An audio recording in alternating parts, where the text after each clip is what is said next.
Carlos, bastante activo en esta Semana Santa, más que nunca, que es mucho decir. ¿Que quién era Paro? Yo te digo fuera del aire, porque Señores, a ti te gusta tirar mucho Nelson, gancho. estamos Y en la Semana y esos Mayor. son ganchos, sí, estamos en Manuel, Semana Santa. ayer cayó un aguacero que me acordé de ti. Y digo, bueno, esto se va a complicar. Y Bueno, estuvo muy bonita la tarde de entonces ayer. vamos a entrar, Muy bonita la tarde de ayer. Sí, vamos a entrar de atrás para adelante, ¿verdad? la Semana Santa va a estar lluviosa. Sí, parece que sí. Parece que sí, Sí. porque los primeros días de la Semana Santa ha estado lloviendo en gran parte del territorio nacional, pero como hoy estamos en una producción especial Claro por que la sí. necesidad del sacerdote, el tiempo del sacerdote, vamos a ver este martes 31 de marzo, ya termina el tercer mes del año. Dice el INDOME que un sistema de alta presión sobre aguas del Atlántico mantiene un flujo de viento moderado del noreste sobre la nación que arrastra nubosidad que estará generando nublados acompañados de lluvias dispersas en horas de la mañana en provincias de las regiones norte, noreste y el valle del Cibao. Estas condiciones prevalecerán durante horas de la tarde, esperándose aguaceros dispersos y posibles tronadas sobre Puerto Plata, Espaillá, Hermanas Mirabal, María Trinidad Sánchez, Samaná, Duarte, Sánchez Ramírez, Santiago, Atomayor, Monte Plata, San Cristóbal, San José de Ocoa, La Vega, Monseñor Noel, El Ceibo, Independencia, Bauruco, Pedernales, La Altagracia y el Gran Santo Domingo. En horas de la noche se espera que estas precipitaciones continúen presentes, pero con menor intensidad hacia poblados próximos a la costa norte del país. Eso es lo que se está advirtiendo el INDOMED en el día de hoy, es decir, que estará lloviendo sobre un número significativo de provincias, incluyendo la capital, que está en la provincia de Santo Domingo. Así es que este martes estará lloviendo. Las condiciones se pronosticaron desde mucho antes de Semana Santa, diciendo que era muy posible que durante los días de largo asuesto de esta semana estuviese lloviendo sobre gran parte del país. Y va a estar lloviendo, pero ustedes ven, en provincias de la costa atlántica, donde acude un gran número de vacacionistas. E igualmente en el norte del país estará lloviendo y en algunas poblaciones del sur. Entonces habrá que tomar precaución. Bueno, ya el centro de operaciones prohibió muchos balnearios que normalmente se prohíbe utilizarlos. Entonces, si va a estar lloviendo, habrá precauciones adicionales que me imagino habrá también recomendación. De todas formas, siempre menciono, cada quien es que debe velar por su seguridad y la de las personas que están en su entorno. No ser temerario, como tú ves vehículos que se meten en ríos crecidos y ahí se quedó el carro y hasta la vida de ellos muchas veces. Y la vida. Sí. El presidente de la República, justamente esta mañana, creo que en una hora, estará encabezando en la parte frontal del Palacio Nacional, no sé si es por México, pero bueno, en el Palacio Nacional. Bueno, debe ser de cara a la doctor... A la Moisés García. A la Moisés García, así que es la... Estará encabezando allí una actividad donde todos los organismos van a lanzar ese operativo que siempre se organiza para esta fecha. Y la presencia del presidente de la República en eso es un elemento importante porque denota el interés que tienen las autoridades de que estos operativos tengan un desempeño eficiente. Siempre ha sido así. El tema está, como decía Manuel y como decía Gregory, en que las personas no ponemos la parte que nos corresponde. No hay ningún operativo. No importa que el gobierno entero se vuelque a la protección de la ciudadanía. Si nosotros no actuamos de manera correcta y con cometimiento, eso no va a funcionar. Y vemos que todos los años hay esa movilización enorme de 40.000 personas de las instituciones del Estado, de socorro, médicos, etcétera, policía, guardia. Sí, toda la quintera en el centro de operaciones de emergencia. Y al final, el lunes, cuando se pasa balance, 30, 40 muertos.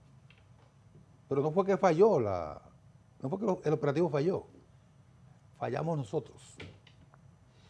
Y sobre todo hay que llamar la atención de los motociclistas. Siempre cuando se tienen estos largos asuetos durante la semana, el mayor número de víctimas precisamente afecta a motociclistas, sí, tanto en zonas urbanas como en carreteras y autopistas. Sobre esto ya la atención hay que llamarla, como tú dices, no precisamente a los que están llamados a controlar las velocidades en las carreteras, sino que también llamar a la prudencia precisamente a los motociclistas. Porque no es que uno se la tome con ellos, el tema es que las estadísticas reflejan de que en cada celebración larga que hay en el país, el mayor número de víctimas, estamos hablando de muertos y heridos, es precisamente de ese sector del transporte donde salen.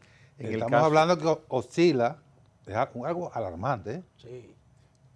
Oscila entre un 75 y un 85% la incidencia de motores en todas las ocurrencias lamentables. Sí, son incontrolables. ¿Ah? Y mira, en el caso de los conductores, cuando hay accidentes, busca siempre un común denominador, la alta velocidad que iba ese vehículo. Y el romo. Los hijos míos me dicen que no les gusta andar en vehículo conmigo cuando vamos en carretera. Porque tú vas demasiado lento. Es que yo no paso de 100, 105, 100, no paso de ahí, no paso. No me motivo a hacerlo. Las veces que a mí se me han presentado situaciones de imprudentes que hacen algo temerario delante de mí, al lado o atrás, y yo lo he podido sortear hasta ahora, gracias a Dios, sin ningún inconveniente, porque si yo vengo a 90 o a 100, me da tiempo en 1 o 2 segundos, que es una eternidad cuando tú vas manejando, hacer cualquier maniobra o acelerar, porque hay algunas veces tú acelerando evitas un problema, o frenar o girar, me da tiempo a una velocidad que tú manejes prudente, te da tiempo cualquier cosa, y en el peor de los casos, si hay un impacto, la probabilidad de que sea trágico se reduce exponencialmente, porque si el impacto no es tan fuerte por la velocidad que llevas, pues el daño va a ser al vehículo. Entonces, yo seguiré manejando tranquilo, como el señor aquel, que en eso yo estaba de acuerdo con él. Hay países donde igualmente se penaliza la velocidad excesiva como la velocidad baja. Porque se entiende que en una autopista eso puede de alguna manera entorpecer el desplazamiento. Entonces, en sentido general, lo importante es correr. Si usted va a correr, corra de una manera prudente, pero donde usted visualmente sepa que tiene el control del trayecto por el que se va a desplazar. Ni en esos lugares a mí me gusta usar velocidad alta. Lógicamente no sobrepase la velocidad máxima que se establece por ley. Pero en sentido general, aquí lo que debe primar es la prudencia. La prudencia está bien, pero es que la prudencia, Manuel, no se puede rebasar de manera temeraria. Es que la prudencia, usted no puede rebasar en curva. Usted puede desplazarse a una velocidad moderada, estableciendo lo que establece la ley, donde usted ve una recta que usted entiende que hay realmente un largo trecho donde usted se puede desplazar sin mayores inconvenientes. Pero ¿qué busca una persona, Manuel? Y es lo más común que las personas aquí manejen en las autopistas, que son avenidas, para mí son avenidas. Son caminos vecinales. Sí, a 130, 140 kilómetros, y más si son jipetas. 130, 140 kilómetros por hora, esa es la velocidad usual. No hay dominio. Sí, claro que no hay dominio. Pero esa persona está llamada a ser detenida por un agente de la DGC cuando pase por ahí. Y es lo más normal, porque si tú vas a 100, 110 y tú miras cómo te rebasa, muy bien, te rebasa y reduce, ok, pero no, es la velocidad que lleva el vehículo. Sí, hay mucha temeridad entre Claro, conductores. claro, entonces, eso es cierto, pero bueno, y te sin repito, necesidad.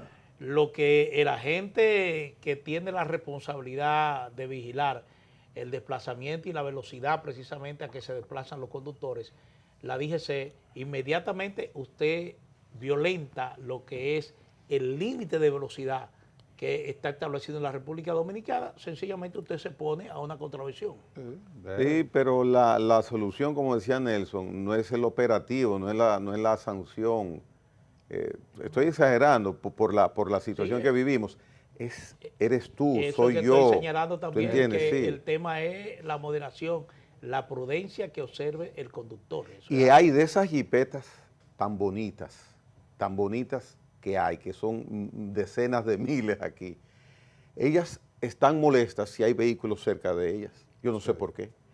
Si eso no te pasa a 2.000 kilómetros por hora por el lado, ellos no están bien y no pueden estar detrás. No hay una jipeta bonita de esas, modernas, buenas, envidiables, de la buena envidia. No pueden estar detrás de ti nunca. Siempre tienen que andar delante de ti. ¿Cuánto marca el vehículo A que 1000. corre? ¿Eh?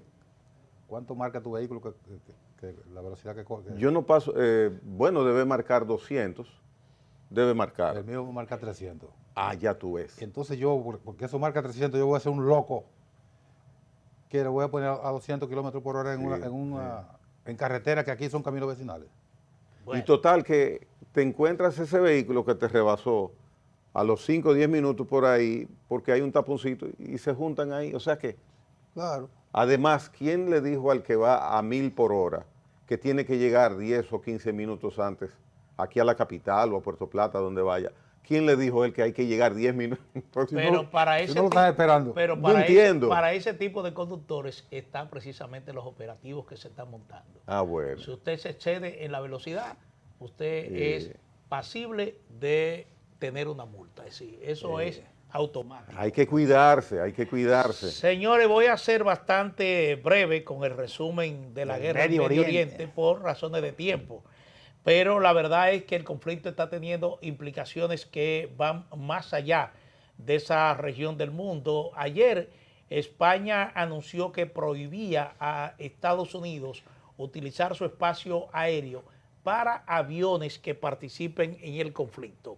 Esto originó una reacción inmediata de la Casa Blanca diciendo que ellos no necesitaban realmente utilizar el espacio español, pero es una actitud que España ha mantenido desde el principio de este conflicto, diciendo que no quería inmiscuirse, llegando incluso a prohibir que una base que tiene Estados Unidos, una base militar que tiene Estados Unidos en el sur de España, fuera utilizada como base de apoyo a la guerra en el Medio Oriente. Esto ha dificultado un poco la relación entre Estados Unidos y España. Igualmente, el hecho de que los países miembros de la OTAN no quieran participar e involucrarse igualmente en la guerra ha motivado que el presidente Trump alabe, por ejemplo, a Arabia Saudita y a los países del Golfo, diciendo que han sido más solidarios con Estados Unidos que los países que son miembros de la OTAN. Pero el resto de los países de la OTAN lo que han dicho claramente es que no se van a dejar arrastrar a una guerra que está escalando de manera muy peligrosa, porque precisamente en el día de ayer Estados Unidos alcanzó una ciudad que alberga uno de los principales sitios nucleares de Irán, provocando una enorme bola de fuego en el aire, y Teherán por su parte atacó un petrolero Kuwaití completamente cargado en el Golfo Pérsico.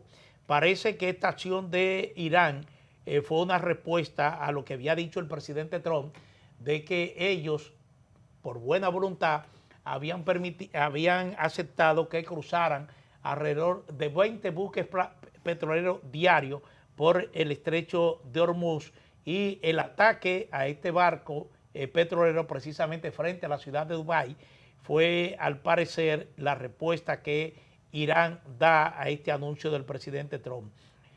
Los ataques de las últimas horas reflejan la intensidad de esta guerra a más de un mes de que Estados Unidos e Israel lanzaran sus primeros ataques contra la República Islámica. Para que ustedes tengan una idea, el conflicto ha dejado más de 3.000 muertos y ha causado importantes interrupciones en el suministro mundial de petróleo y gas natural. En el día de ayer, el petróleo tipo West Texas, que es el petróleo que importa República Dominicana, sobrepasó los $100 el barril por primera vez desde el estallido del conflicto el 28 de febrero pasado. El martes, por ejemplo, el precio promedio de la gasolina en Estados Unidos subió por encima de $4 el galón, lo que es otra señal de los efectos de las guerras más allá del Oriente Medio. El presidente Donald Trump, quien ha oscilado entre insistir que hay avance en las conversaciones diplomáticas con Irán y por otro lado amenaza con ampliar la guerra, compartió imágenes del ataque a Isfahan, que es la isla que tiene depósitos e instalaciones nucleares en Irán. Esta ciudad en el centro del país alberga una de las 3 instalaciones de enriquecimiento nuclear atacadas por Estados Unidos en la guerra de 12 días en junio pasado. Y los analistas creen que gran parte del uranio altamente enriquecido de Irán probablemente esté almacenado en ese lugar. El control férreo que Irán mantiene sobre el estrecho de Hormuz, que es la vía marítima, hemos repetido, donde transita el 20% del petróleo que demanda el mundo, ha impulsado los precios globales del crudo, al igual que los ataques de Teherán contra infraestructura energética en toda la región, es decir, en todos los países del Golfo. Esto ha sacudido los mercados bursátiles de todo el mundo y ha elevado el costo de muchos productos básicos. El Brent, que es el precio de referencia en el petróleo, se cotizaba ayer a $106 el barril. Ha tenido un alza de un 45% desde que inició el conflicto. Estados Unidos sigue amenazando a Irán de que se integre a negociaciones de un alto al fuego o de lo contrario va a intensificar su ofensiva contra instalaciones militares y petroleras de Irán. Yo quisiera ya para concluir el tema en el Líbano, que es otro frente de guerra que se ha abierto. La cifra de muertos, según Israel, en el Líbano es de 850 miembros de Hezbollah que han sido muertos en estos últimos días.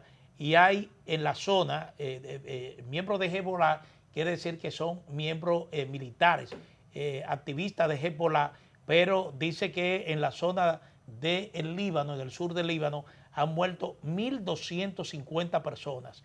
El ejército de Israel asegura haber matado a unos 850 miembros del grupo Hezbollah, apoyado por Irán, donde las autoridades elevan el total de fallecidos a 1.250. Esto es lo que hasta ahora merece ser destacado en el marco de este conflicto, porque en lo que respecta a posibles negociaciones para llegar a un cese al fuego, en el día de ayer hubo declaraciones de Trump diciendo que estaba negociando con gente más sensata que los que están al frente de Irán para llegar a un acuerdo en el marco de este conflicto.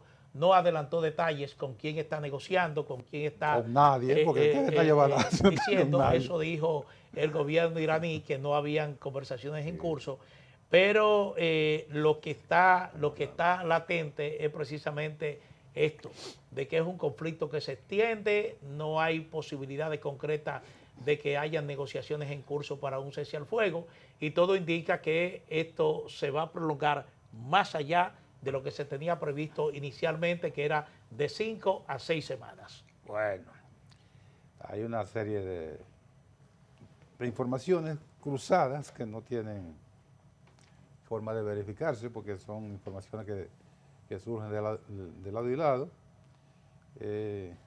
Lo que sí está claro es que el presidente Trump anda buscando la forma de cómo minar la unidad del país persa, y ellos le han cogido la seña y no se dejan embaucar por ese discurso divisionista. Hasta ahora no lo ha podido lograr. Eso de que está negociando con gente más moderada en Irán. En este momento y a esta hora, en Irán nadie es moderado. Están todos determinados a mantener el conflicto en los niveles en que plantea los ataques de Estados Unidos y de Israel. Entonces, ¿cuáles son los más moderados? Los principales,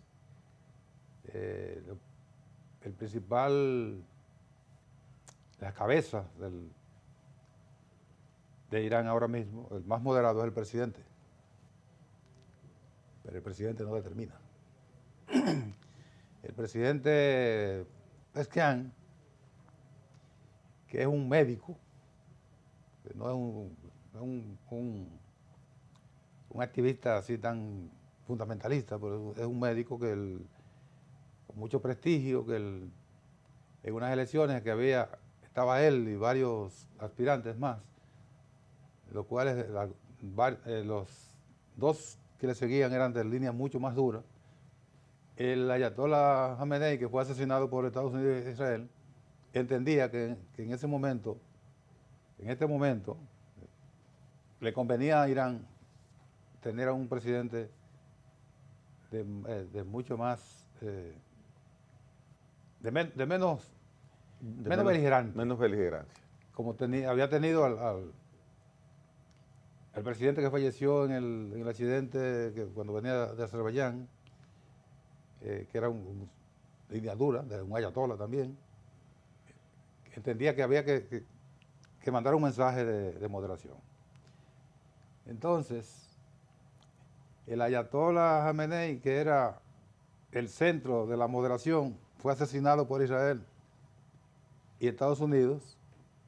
¿Qué fue el mensaje que le envió la parte contraria a Irán? Bueno, que todo con fuego. Entonces, en ese momento no hay nadie que esté negociando con Estados Unidos, según han dicho ellos. Le siguen en línea bastante importante el jefe del Parlamento, que de moderado no tiene nada frente a Estados Unidos. Y se ha señalado que sería un posible interlocutor. Sí, pero no es moderado.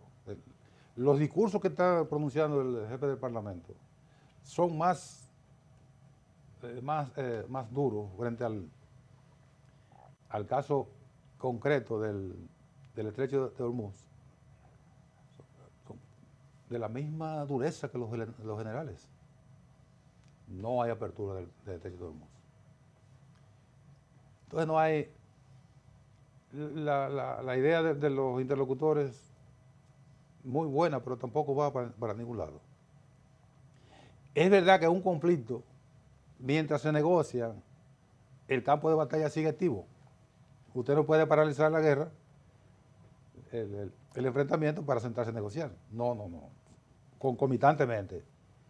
Se negocia, pero siguen las batallas.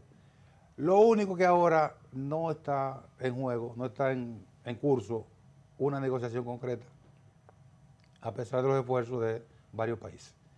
Ahora lo que está en curso es un escalamiento del conflicto a los niveles en que Estados Unidos ha atacado y Israel ha atacado importantes enclaves petroleros y de intereses iraníes. E Irán ha respondido que destruyendo los aviones que estaban estacionados en Kuwait, aviones importantísimos, como un qué sé yo cuánto, que es una joya, se lo destruyeron. Le han inutilizado casi por completo el aeropuerto de Dubái. Ahí no hay operaciones aéreas. Le han disminuido la capacidad de producir y de exportar petróleo mi gas natural a Kuwait.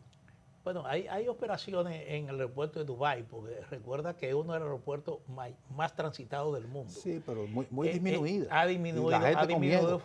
fundamentalmente porque el tanque, uno de los tanques de almacenamiento de combustible, igualmente fue atacado por Irán y destruido. Sí.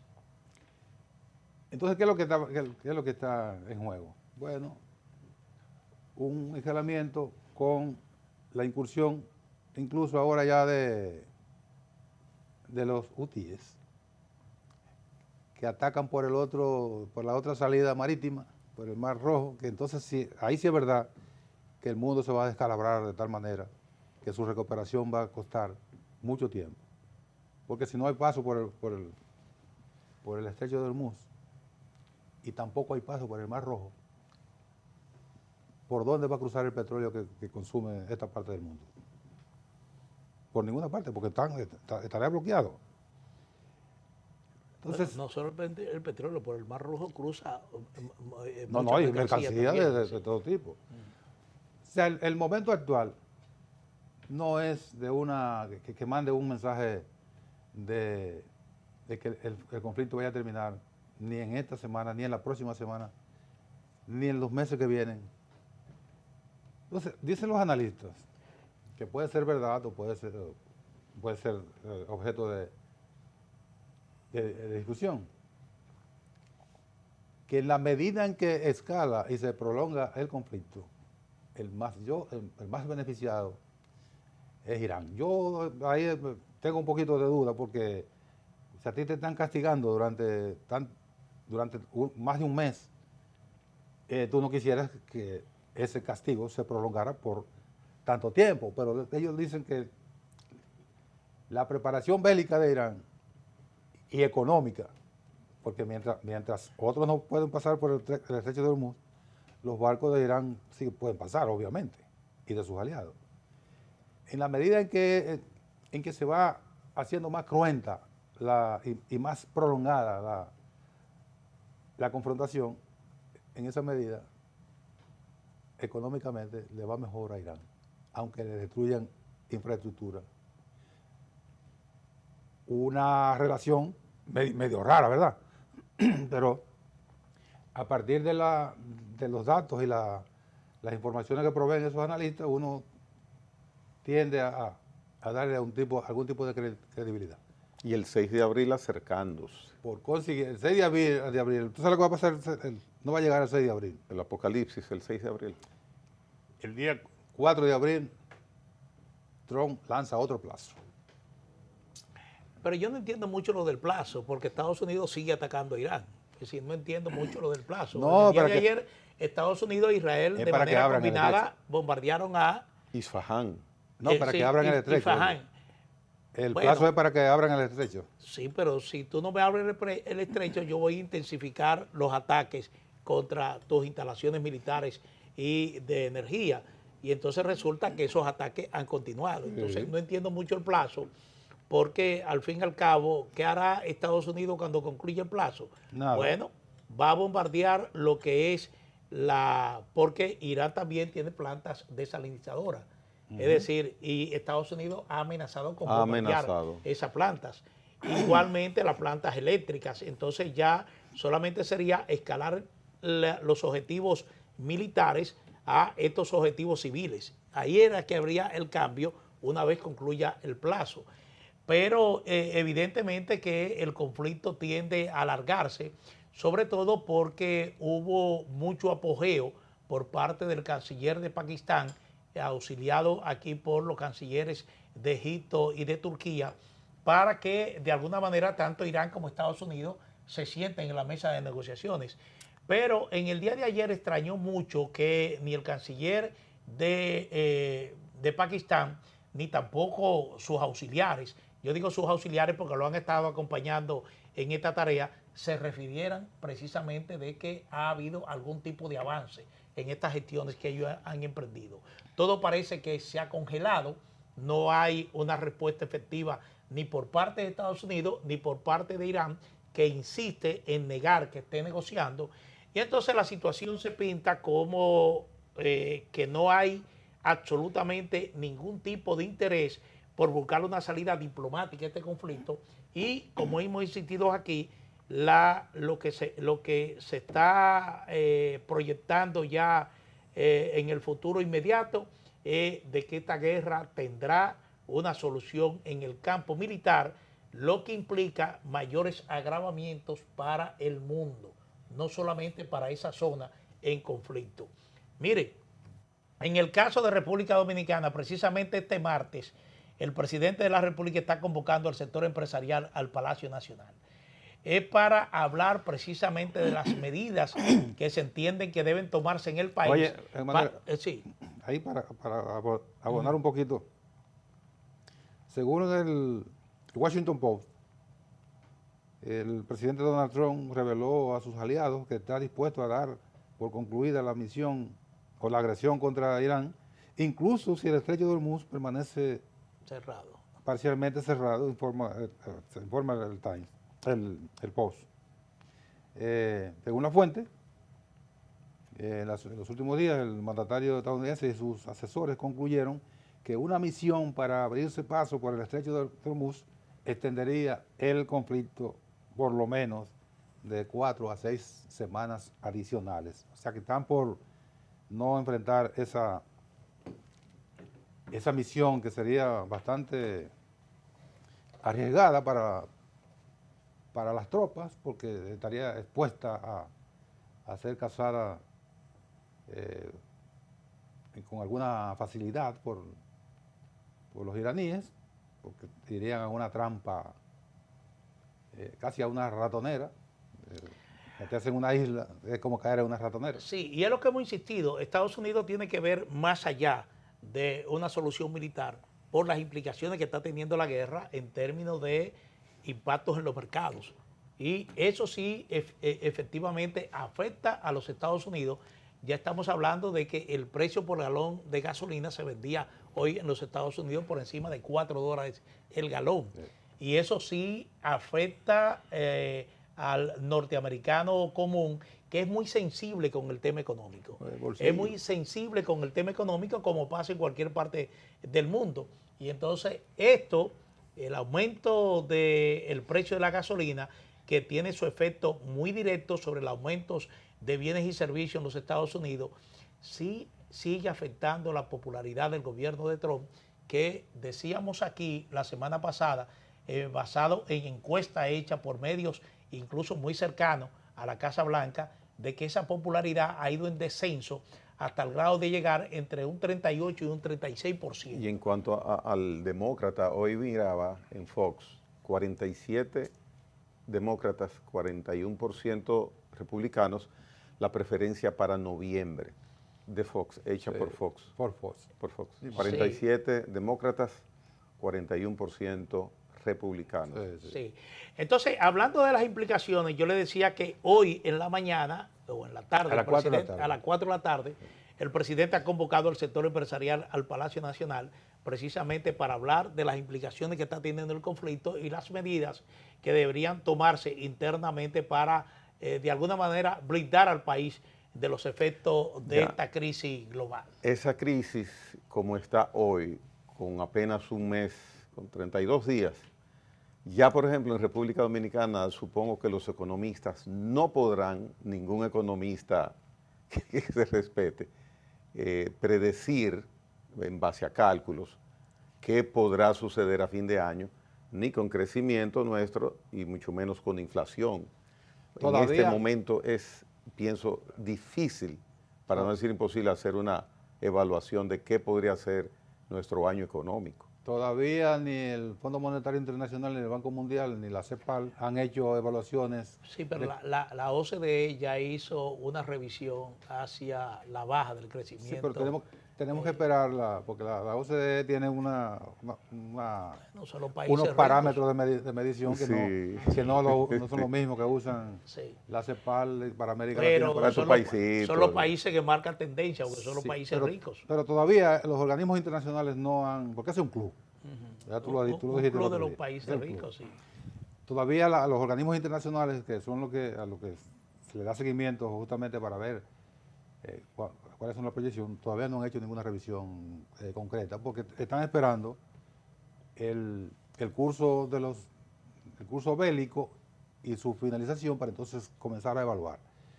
Probablemente, si el conflicto termina en una semana, 2 semanas, es muy probable que la revisión no sea tan drástica, o sea, no sea tan catastrófica.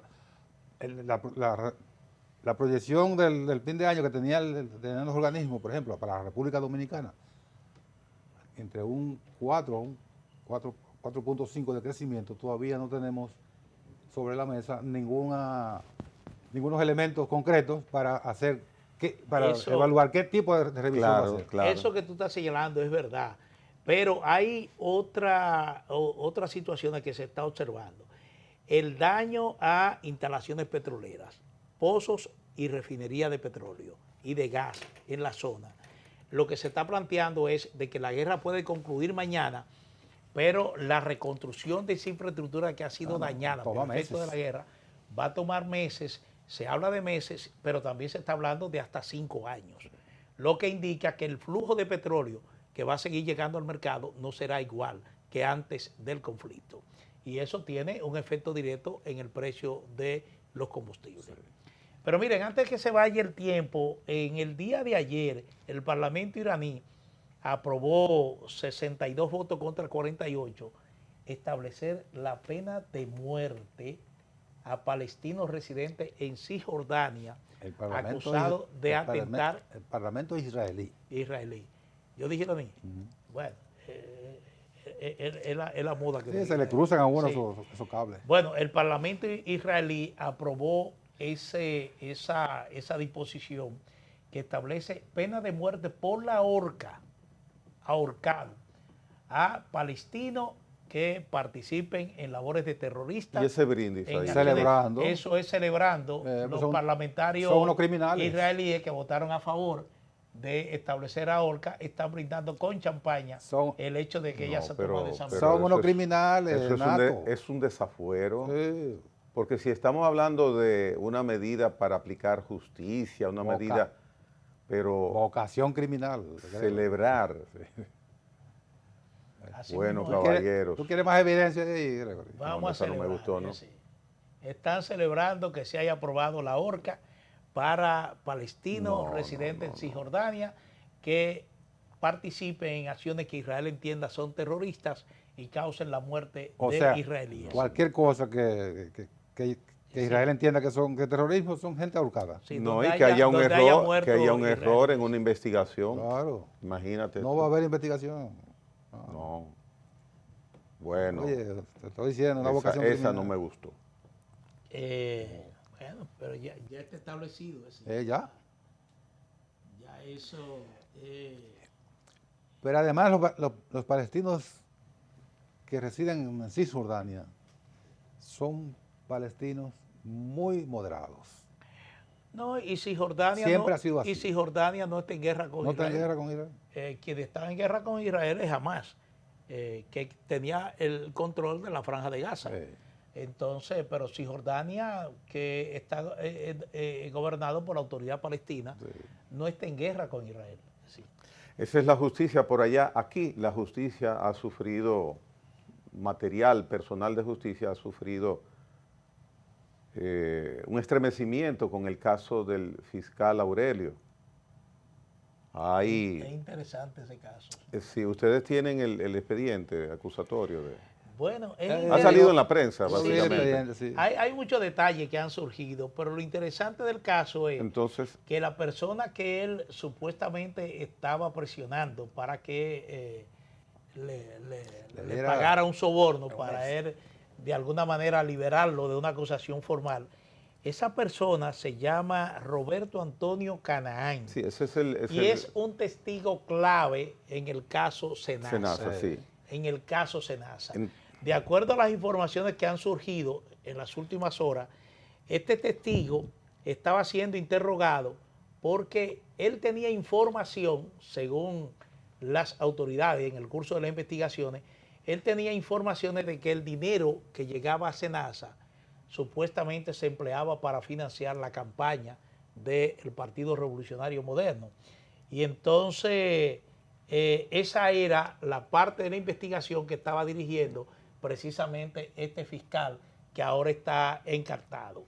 Y vamos a esperar, pero eso es lo que dice las informaciones que han ido saliendo. El enfoque que presento es de tristeza.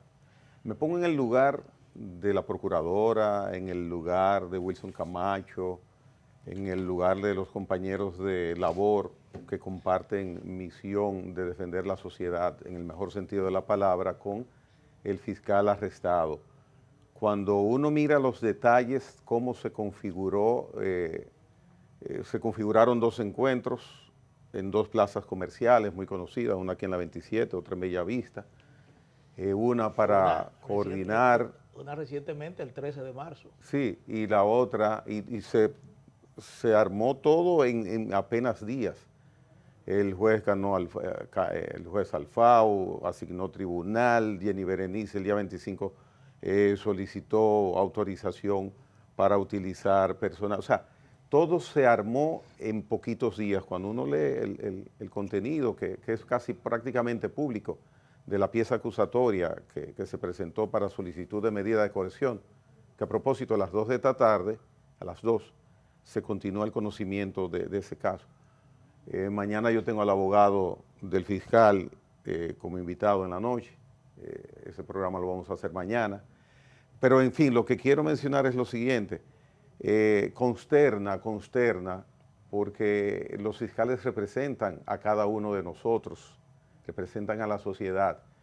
Y las evidencias que hay en ese escrito acusatorio de presentación de solicitud de medida de coerción dejan el lugar a poca duda de lo que fue la realidad de los hechos. Claro, legalmente el tribunal es que decide, los jueces son quienes toman la decisión final, si hay culpabilidad o no.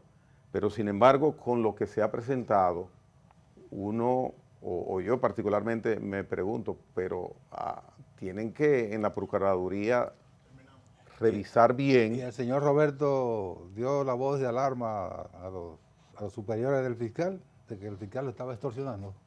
Bueno, ahí no se sabe. Parece que fue una combinación, porque el señor Canaán no es tonto, el señor Canaán es bastante hábil. Bueno, eso es atenuante para él, esa participación. Gracias a él es que se logra descubrir esta asombrosa información. No se sabe si ahí hubo una intercesión telefónica, porque lo que dice Camacho es de que este fiscal llamaba insistentemente por teléfono al señor Canaán. Es decir, le hacía, qué sé yo, un número importante de llamadas en el día a día, presionando. Además, bruto. Y entonces parece ser que también ahí hubo una intercesión telefónica que alertó al Ministerio Público. Y confiado, porque ¿cómo él iba a esconder la visualización de un reloj de marca que todo el mundo conoce cuánto cuesta o que cuesta mucho? ¿Cómo iba a esconder un pobre hombre que tiene un salario aceptable, que tiene un préstamo de 4 millones de pesos reciente para comprar una vivienda? Él vive en Santo Domingo Este. ¿Cómo va a disimular tener un Mercedes-Benz a su uso? O sea, hay cosas que no se entienden. Antes de irnos, este domingo hubo 70 muertos en Haití en un enfrentamiento entre pandillas en la zona del Artibonitos. Incendiaron más de 60 casas. 60 casas incendiaron. Hay 600 personas desplazadas y esa es la situación que sigue vigente en Haití. Y la policía supuestamente recuperó la población que está en manos de los delincuentes. De los delincuentes, sí. Bueno, señores, mañana les esperamos a las 7 de la mañana. Les esperamos, nosotros tres.